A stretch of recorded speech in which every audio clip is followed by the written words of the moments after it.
I am Gregory Hallows, and this is Preserve Halloween Podcast.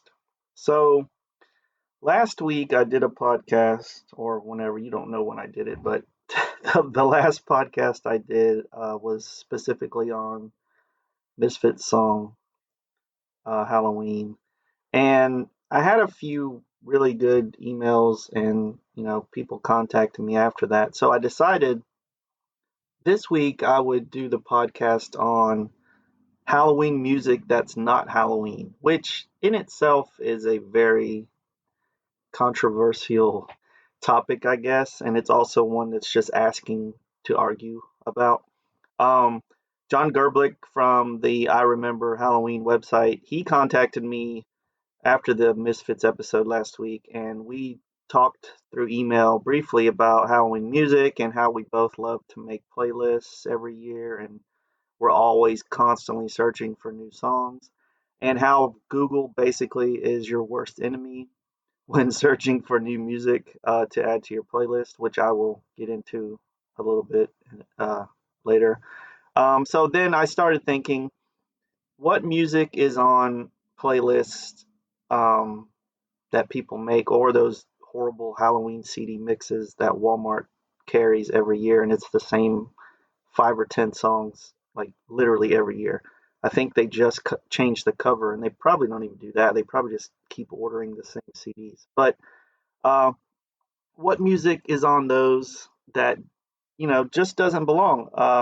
Like I said, this podcast might upset some people because these are my opinions, and they might be wildly different than yours, and that's all right. It's okay to have a difference of opinion. That's what makes us all different.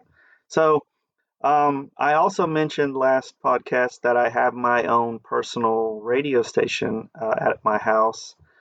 And I did this because I love so many different types of music, and there's not really a radio station or an online streaming service that plays what I want. I guess Pandora's shuffling stations is the closest, but even with that, I found out really quickly that they have the same set of songs programmed. It's like a radio station. They just put them on shuffle pretty much. Uh, so my radio station at my house, like I said before, it's picked up on the FM dial, but it only works within my house because anything past that, I'd get in trouble from the FCC because they want to control everything. Um, but it's more about money. So anyway, I have every 5 songs or so, I play a Halloween song, or it's programmed to play a Halloween song because I have software on my computer that runs all this that is the same software essentially that a normal radio station would use. I can play commercials, I can do intros, all kinds of stuff. It's really cool. Um, so I will admit right off the bat that even on my own radio station, I break some of the rules and the opinions I have about music not really being Halloween music. I do that. I break those rules myself. So, take that as you will. I also will say that I consider any Cramp song, any Misfits, Oingo Boingo, Susie and the Banshees, that's all Halloween to me. Whatever. So sue me. That's my opinion, like I said. There's a lot of rockabilly and psychobilly that I, just lump into Halloween music because I like the way it sounds, or just because. I guess the biggest faux pas for me that happens, and this is the same for Halloween movies, which now that I'm thinking about it would be another great podcast. The big thing is, Halloween music, just because it's horror related doesn't mean it's Halloween music. And I made an image I posted probably last year that says, you know, you don't have to like horror movies to like Halloween, but if you do, it's a-okay or something like that. I don't remember what it was, but there's a lot of people that absolutely love Halloween, but horror movies is not their thing, and that's cool. You don't have to like both together. I mean, a lot of times there's crossover because it's a lot of similar things, but you don't have to like both. So anyway, uh, so a song to me like the Ramones' Pet Cemetery, it's an awesome song, and it's definitely horror related because it's, from a soundtrack of a horror movie. It's not a Halloween song to me, but yet I have it tagged on my radio station as one because, whatever, I'm a hypocrite. Uh, the Cure's Lullaby, another amazing song, super creepy story about a Spider-Man that wants to eat you. Um, but the song's probably more about depression or addiction. But it's not really a Halloween song. Bauhaus, Bela Lugosi's Dead, another wonderful song, not Halloween. Echo and the Bunnymen, Killing Moon, Morrissey, Ouija Board, Frank Sinatra's Witchcraft, Warren Zevon's Werewolves of London, MGMT's Little Dark Age, October Country, My Girlfriend is a Witch, The Bird and the Bee with Witch, Rockwell's Somebody's Watching Me, which has I've figured out probably the reason why most people absolutely love that song is the Michael Jackson backing vocals that for the longest time I just somehow didn't realize that's who that was, which is ridiculous. Uh, Kim Petras has a song with Elvira called Turn Off the Light, which is a wonderful song, but not necessarily Halloween. I could go on and on for hours talking about what songs are not Halloween. Um, and that's, I guess, in the strictest sense. They will fit on any Halloween playlist, easily. But are they really, quote unquote, I'm doing the little finger, quote unquote, are they really Halloween songs? So I guess then the question becomes what makes a Halloween song? I found an article on the website thefader.com by Zachary Lippes, um, and he said Halloween music means whatever suits the mood and worldview of the speaker. A casual perusal of online mixes makes the argument that if there's a minor key somewhere and it's played after September 31st, it's Halloween music. Funny thing is, there is no September 31st, but whatever. Uh, which that whole thing about the minor key is hilarious to me, but it's sad but true. He goes on to say Halloween music can best be divided into three broad categories, and this part's really funny. Uh, the first category, soundtrack. Second category is otherwise goth, and the third category is oh shit monsters, which could not be more truthful than anything I've ever read. So some of the tracks that he included on his playlist is the Scatolites with Scalloween, the Birthday Party with Release the Bats, Lou Rawls' Season of the Witch, the Rondells, Satan's Theme, Satan's Breed, Laugh Myself to the Grave, and Rasputina, Transylvanian Concubine, which makes me want to watch Buffy and Angel.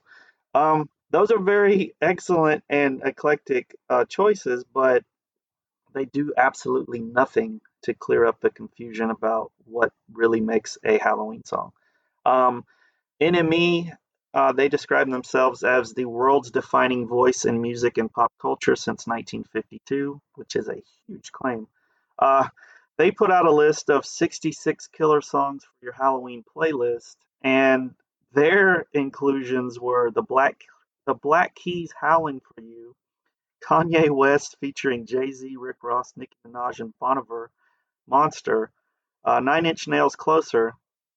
That's Rihanna, Disturbia, The Cranberries, "Zombie," Lady Gaga, "Judas," Eminem featuring Dr. Dre, "Guilty Conscience," Bombay Bicycle Club with "Ghost," Ray Parker Jr., "Ghostbusters," which I think is probably the worst song to put on a Halloween list that has absolutely nothing to do with Halloween.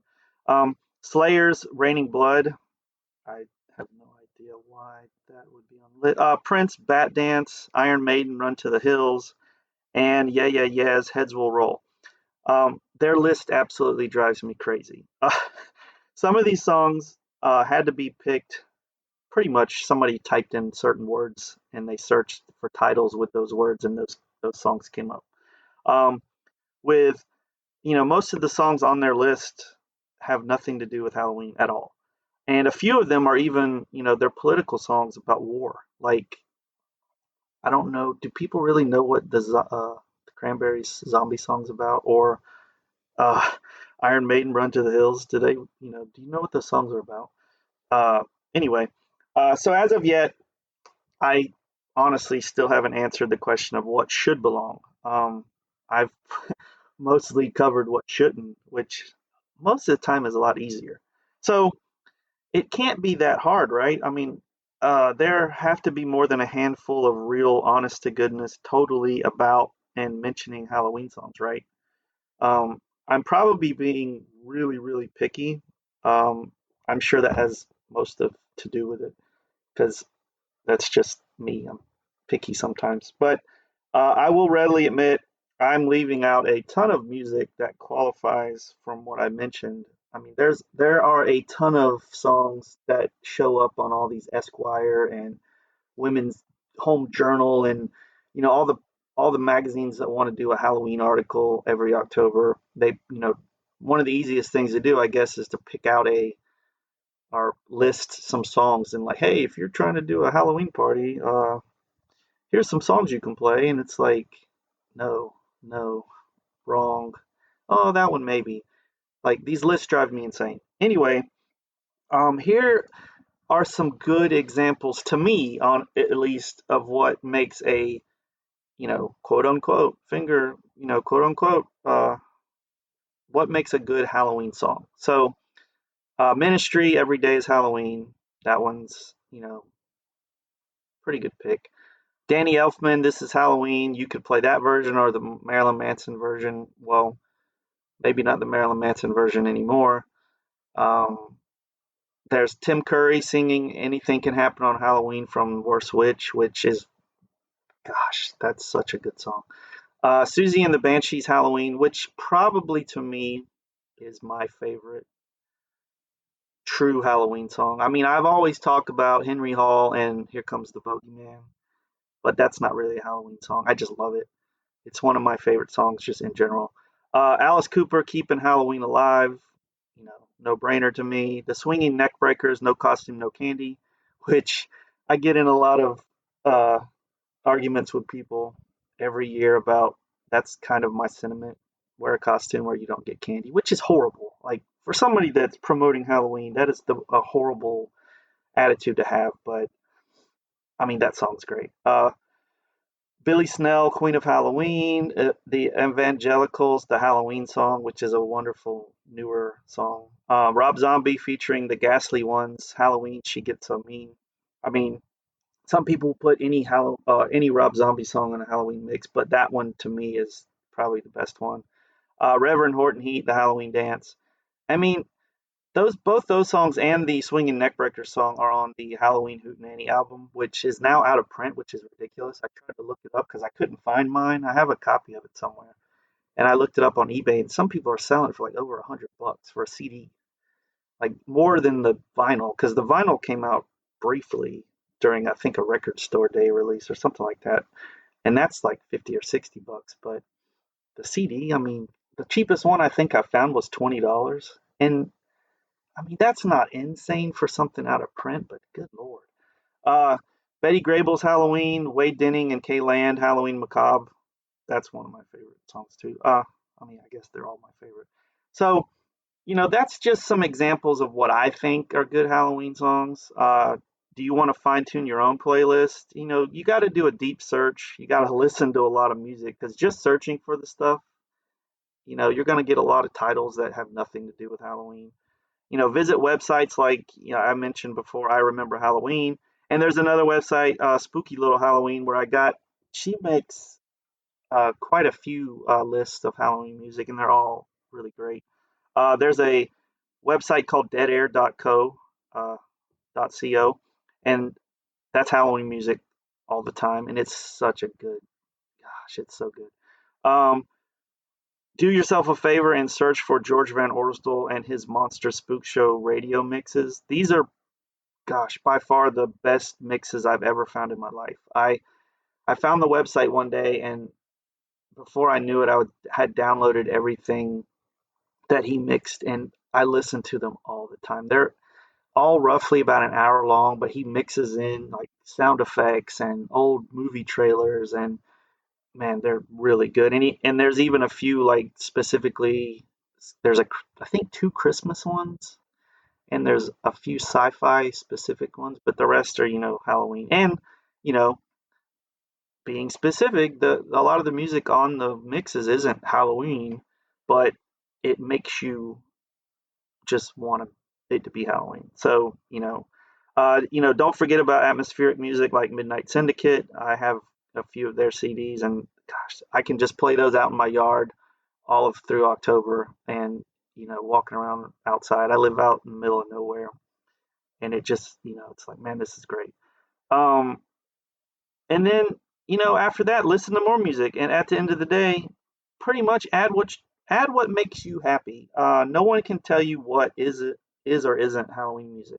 I'm no, like I say all the time, I run the Halloween Preservation Society, but I'm not an expert on Halloween. I don't know everything. And that's kind of the point. I want to learn as much as possible, and I always want to be able to be in the position to learn more. I don't ever want to be like, all right, I'm done. I know everything there is to know about Halloween, and I'm just going to shut it off. That's impossible. So, um, if you love the music that you put on your list and it makes you reminisce and long for the wonderful feelings and times of Halloween, then it counts. It's your list. I roughly have 4,000 or so songs on my radio station that I've tagged as Halloween songs. But even with that crazy amount, I always love getting suggestions on Halloween music. So, you know, that is my insane man's rant about Halloween songs. So, as always, preserve Halloween.